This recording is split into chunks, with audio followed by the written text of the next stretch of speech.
every single successful person we know has experienced at some point. Have you ever had a hunch? And I don't mean a vague notion. I mean a gut feeling that was so strong, so physical, that it just stopped you dead in your tracks. The kind where, you know, you're about to sign a contract or maybe get on a plane and something in your stomach just drops and says no. Yes, or the exact opposite. You see an opportunity that makes absolutely zero logical sense on paper. Right. The data says run away, the market says it's a dud, but something in your head is just screaming, this is the one! And then you follow it, and it ends up being the defining moment of your career. Exactly. We usually write that off, right? Yeah. We call it luck, we call it a fluke. But today, we are doing a deep dive into a text that claims that hunch isn't luck at all. Not even a little bit. It claims it's a piece of actual biological machinery, a literal mechanism in your brain that you can not only understand, but actually tune, like a radio. And if you can tune it, the argument is that you can control it. Right. So we are back with the heavyweight champion of success literature, Napoleon Hill, and his book, Think and Grow Rich. But, and I really have to warn everyone listening, we are not talking about the practical, gritty stuff today. No, we are leaving the shallow end. We are jumping straight into the deep end of the pool, specifically chapter 14, which is titled The Sixth Sense. Yeah, this is the chapter where Hill usually loses people. It's the woo chapter. I mean, I'm reading this and thinking, okay, Hill, you've guided me through goal setting, persistence, decision-making, and now we're talking about spirits and invisible advisors. It feels like a very sharp left turn into the Twilight Zone. It definitely reads that way at first glance. I completely get that. But you have to look at how Hill actually structures the book. He puts this chapter last for a very specific reason.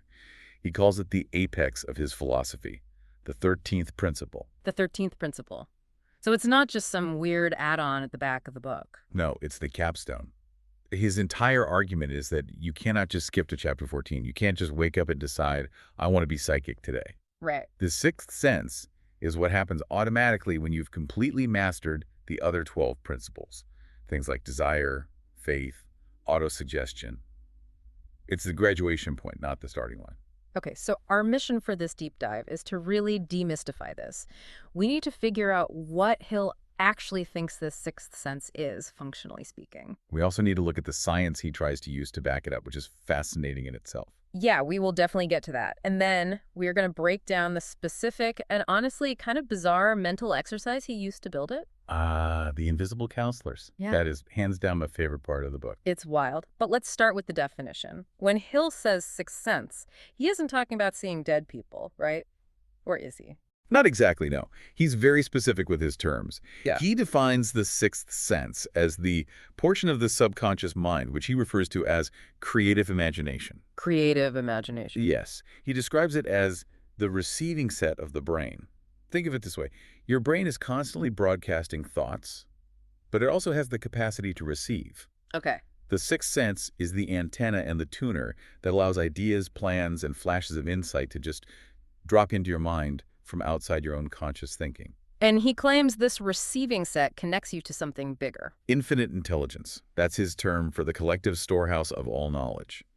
The sixth sense is the link between the finite mind of man, your brain, my brain, and that universal intelligence. He uses some very dramatic language here, too. He says this sense opens the door to the temple of wisdom, which, sounds great on a poster. But for the listener who's just trying to navigate a corporate merger or launch a new product, what is the actual utility? What does this guardian angel do for you? It essentially functions as a hyper-advanced radar system.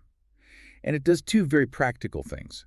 First, it warns you of impending dangers in time to avoid them. That's the bad feeling we talked about earlier. The gut check. Right.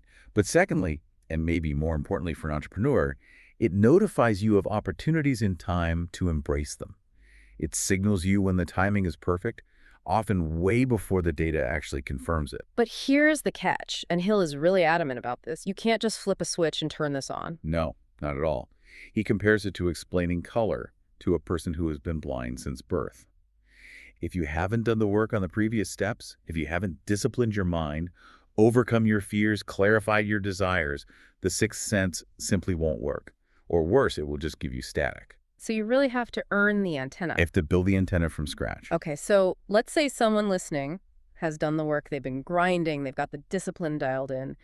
How do they actually stimulate this sixth sense? Because this is where the book goes from philosophical to, well, psychological thriller. You're talking about the cabinet meeting. The invisible counselors. When I read this section, I literally had to pause and reread it to make sure I wasn't hallucinating. Hill basically admits that for years, he held nightly meetings with imaginary friends. It sounds totally crazy when you put it that way, but it was actually a very structured, purposeful use of imagination. Walk us through the ritual. What was he actually doing in his bedroom every night? Every single night, just before he went to sleep, Hill would close his eyes and visualize himself entering this massive council chamber. He would imagine a large table. And around that table, he invited a specific group of men to sit with him as his personal board of directors. And this wasn't just his buddies from the neighborhood. This was like a fantasy draft of history's greatest minds. Absolute titans. He invited Ralph Waldo Emerson, Thomas Paine, Thomas Edison, Charles Darwin, Abraham Lincoln, Luther Burbank, Napoleon, Henry Ford, and Andrew Carnegie. Wow. Yeah. Later on, he added others like Christ, Confucius, and Plato, but that initial group was the core crew. So he's literally lying in bed imagining he's sitting next to Abraham Lincoln and Napoleon Bonaparte. Yes, that is exactly what he was doing. Now, the skeptic in me, and probably the skeptic in anyone listening right now, says, okay, this is a lonely guy playing make-believe. But Hill insists this wasn't just a fantasy. He wasn't doing it to escape reality. No, the intent is everything here. This wasn't a seance. He wasn't trying to summon literal ghosts. This was an advanced form of autosuggestion. Hill's ultimate goal was to rebuild his own character. Rebuild it how, exactly? He fundamentally believed that we become like the people we associate with. So if he couldn't associate with Lincoln in real life, he would associate with him in his imagination. He would actually address them individually during these meetings. I actually have the notes here on what he would say. It's fascinatingly specific. He would turn to Emerson and say, I desire to acquire from you the marvelous understanding of nature which distinguished your life. And he'd ask Lincoln for his keen sense of justice and his unfailing spirit of patience. He'd ask Napoleon for tenacity of purpose. He's basically shopping for personality traits. Think about the cognitive load shift happening here. If I ask myself how to handle a difficult negotiation, I am limited by my own fears, my own biases, my own history of failure. I'm stuck in my own head. Right, you're trapped in your own ego. Exactly. But if I turn to the imaginary Lincoln at the table and say, Mr. President, how would you handle this rival? I am bypassing my ego completely. Yeah. I'm forcing my brain to run a simulation. What would Lincoln do?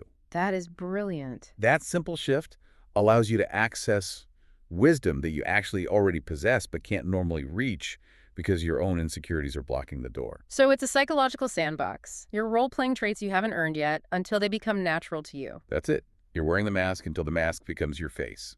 And Hill claims it absolutely worked. Well, he claims it worked a little too well. This is the part of the text that genuinely gave me chills. Yeah, the meetings started to take on a life of their own. He says that after a while, he didn't even have to direct the conversation anymore. The characters became vivid, they started acting independently, arguing with each other. There's that famous story he tells about Lincoln. Yes! Tell that one, it's so good. Hill writes that one night, the imaginary Lincoln arrived late to the council meeting.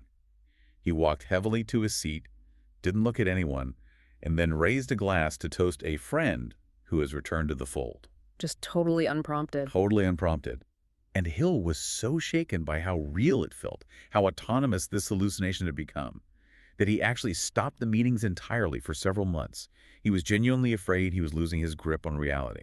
That is the fine line, isn't it, between genius and delusion, but the results he got were real. The results were undeniable. He claims that whenever he was stuck on a massive problem, he would convene a meeting and ideas would just flash into his mind. He stopped seeing those ideas as his own thoughts and started seeing them as their advice. Wow. And that disassociation is incredibly powerful. It gave him that confidence to act on ideas he probably would have dismissed as too risky if he thought they were just his own guesses. It's basically a brilliant way to trick yourself into being smarter than you think you are. In a way, yes. It unlocks your own potential. But Hill knew exactly how this sounded. He knew that in the 1930s, just like today, telling business leaders, I talked to an imaginary Napoleon, is a really good way to get laughed straight out of the boardroom. So he actually tries to ground this in hard science. He does. And this transition in the chapter is important. He pivots from the mystical experience of the counselors to the actual biological machinery of the brain. He needs to validate for the reader that this is a natural phenomenon. He starts talking about the brain as a switchboard. He describes the brain as both a broadcasting and a receiving station. He throws out these massive numbers, 10 to 14 billion nerve cells, to argue that with that level of biological complexity, it's simply inconceivable that such a network exists solely to keep our heart beating and our legs moving. He mentions the ether. Now, for the modern listener, ether is a pretty dated term. Physics moved past that concept a long time ago. It is dated, sure, but the metaphor he's using completely holds up. If you replace the word ether with field or network or even the collective unconscious, he's describing a medium of connection. He's arguing that thoughts are literal vibrations, just like radio waves. And if your brain can generate them, it absolutely has the hardware to receive them. And to prove this wasn't just his own wacky theory, he brings in external validation. He quotes the New York Times. He cites a specific editorial regarding Dr. Ryan at Duke University. This is crucial context for the time. Dr. Ryan was a serious academic researcher studying extrasensory perception, telepathy, and clairvoyance. Hill uses this to say, look, the scientists are finding this exact same thing. What specifically did Dr. Ryan find that Hill latched onto so hard? The editorial discussed experiments where subjects had to identify cards that were face down. The accuracy was so high that the mathematical odds of it being chance were millions to one. But the detail Hill absolutely loves. The one that matters for our deep dive is about the subject's state of mind. Right, because usually we think psychic stuff happens when you're in a trance or meditating or half asleep. Exactly. But Ryan found the exact opposite. The powers worked best when the subject were wide awake, alert, and intensely focused. In fact, they found that stimulants like caffeine actually raised the score, while the depressants lowered it. Wait, so coffee makes you psychic? I mean, in the context of the sixth sense, yes. Hill loves this detail because it validates his entire thesis. The sixth sense isn't about spacing out or going into a trance. It's about stimulating the mind to a very high vibration. You don't get the brilliant hunch when you're tired and sluggish. You get it when your brain is firing on all cylinders. That completely refutes the whole dreaming prophet idea. Hill is saying this is a high-performance state. It's biological overdrive. It's the brain operating at maximum capacity, up at a frequency where it can pick up signals it usually misses. There is one other reality check Hill offers in this chapter, though, and it's a bit of a bummer for the 30 under 30 crowd. The age factor. Yeah, he puts a pretty hard timestamp on when this ability actually kicks in for people. He asserts that the sixth sense rarely functions reliably before the age of 40, and very often it doesn't really mature until after 50. Why is that? If it's just a biological receiving set, like a radio, why does it take 5 decades to turn on? Well, think about the invisible counselor's exercise again. You're synthesizing wisdom, but you can't synthesize data you haven't collected yet. Yeah. Hill argues that the forces involved require years of meditation, self-examination, and serious thought to mature. You need a massive database of life experience. The failures, the successes. The heartbreak, the rebuilding. You need all of that before the intuition has enough raw material to work with. So a 20-year-old might have incredible raw intelligence, but they just don't have the archive for the sixth sense to draw from. They could definitely have flashes of it. But reliable, consistent intuition that you can base a company on, that takes a lifetime of programming the machine. He uses Thomas Edison as the prime example here. The Edison comparison is brilliant. Yeah. Hill distinguishes between reason and the sixth sense. Reason is what you use when you have facts. You look at the past, you look at the data, you draw a logical conclusion. It's strictly linear. Like improving the phonograph. You take what already exists and you iterate to make it better. Precisely. But when Edison was working on his basic patents, brand new inventions, where there was absolutely no previous human experience to guide him, reason hit brick wall. There were no facts to reason from. So he had to just step into the dark. He had to rely on the sixth sense to receive an idea that had no precedent. Hill is saying the true 0-to-1 innovation cannot come from reason alone, because reason is inherently backward-looking. Real innovation requires receiving something new from the temple of wisdom. So bringing this back to the person listening right now, maybe you aren't inventing the next light bulb. Maybe you are just trying to figure out if you should take that new job across the country or if you should fire that toxic client. The application is exactly the same. But if they aren't 50 years old yet, is it hopeless? Should they just stick to spreadsheets? No, not at all. The process of tuning the brain starts right now. The invisible counselor's technique is basically the gem for the sixth sense. Even if you don't feel particularly intuitive yet, The practice of shifting your perspective, of asking, what would my mentor do, starts to physically build those neural pathways. I really love the idea of modernizing the board of directors. You don't need to invite Abraham Lincoln if he doesn't resonate with you. Exactly. Who would be on your board? That is the real question for the listener. Maybe it's Steve Jobs for design and vision. Maybe it's Oprah for empathy and communication. Or maybe it's literally just your grandmother who is tough as nails. It forces you to articulate exactly what traits you admire. You can't ask your imaginary mentor for justice or resilience unless you've thought deeply about what those traits actually look like in your own life.